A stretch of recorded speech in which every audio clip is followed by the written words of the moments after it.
Did Dwight gambles on the Attorney General in Tulsa King, Season 3. Later that evening, Dwight and Bigfoot show up at Carl Thresher's, Neil McDonough, campaign office. Thresher appears content with his chances of winning office and notes that the opposition is getting agitated. Dwight, who just visited the AG, said, "He wasn't buying my deal." He is reprimanded by Thresher for not understanding the political culture of Tulsa. They just like working with their own, but Thresher makes it apparent that he does not wish to deal with the AG. "I got a real shot at this thing, so why would I risk it all to curry favor with some AG on your behalf?"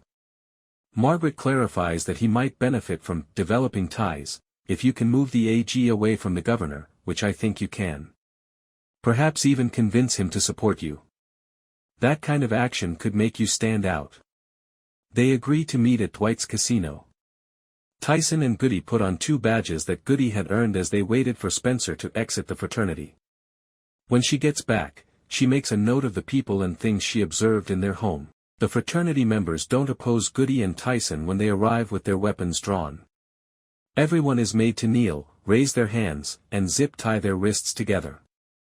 Ben, one of the fraternity members, recognizes Tyson from Criminology 101. Tyson and Goody retrieve large amounts of cash and bags of cocaine from the roof. And the 2 swiftly bounce after grabbing the luggage. Back at the car, Tyson and Spencer decide to sell the narcotics while Goody wants to keep half the money. The AG greets Thresher warmly upon returning to the Bread, $2 casino and cabaret, despite his curiosity about the venue.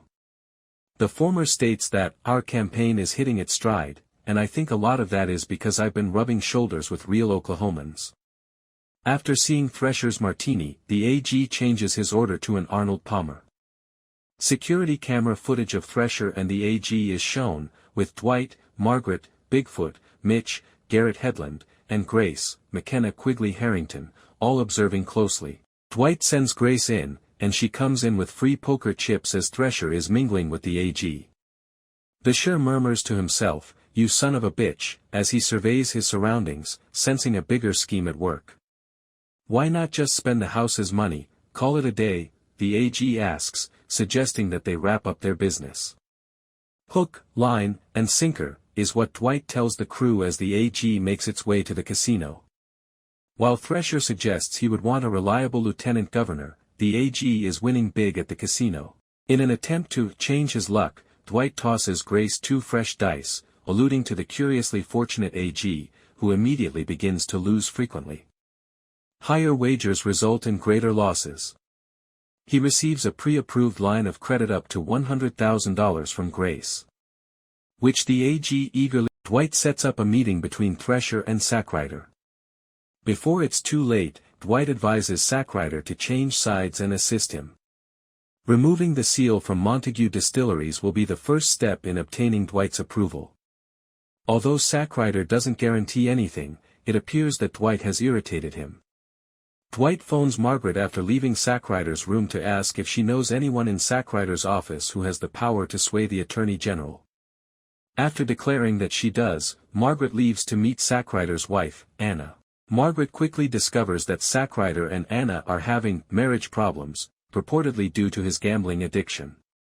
Equipped with this knowledge, Dwight and Margaret approach Thresher, but Thresher foils Dwight's scheme to coerce Sackrider into betraying Jeremiah.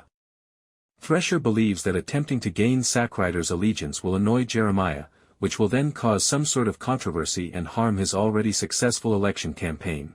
Margaret persuades him to take the chance since he will win if Sackrider supports him rather than the governor, who is fighting for re-election.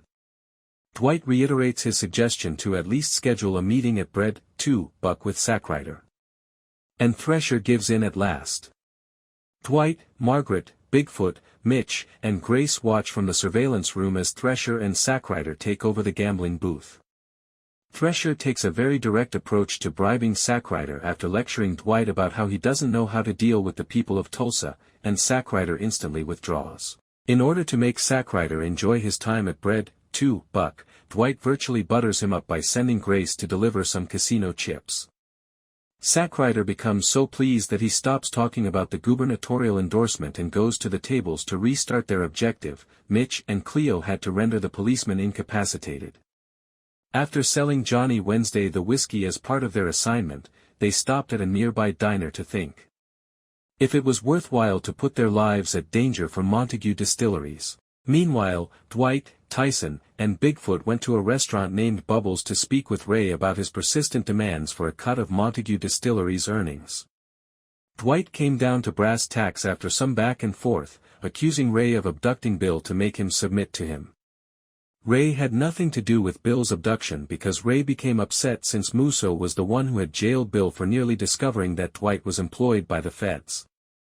Prior to Ray and Dwight coming to a compromise, when Cole and his goons arrived at Bubbles, they started firing at Dwight. Cole and his group were successfully driven away by Dwight and Ray's team, but Ray believed that Dwight was the one who had planned a gunfight to murder him, so he allegedly made the decision to sever all contact with Dwight and launch an offensive.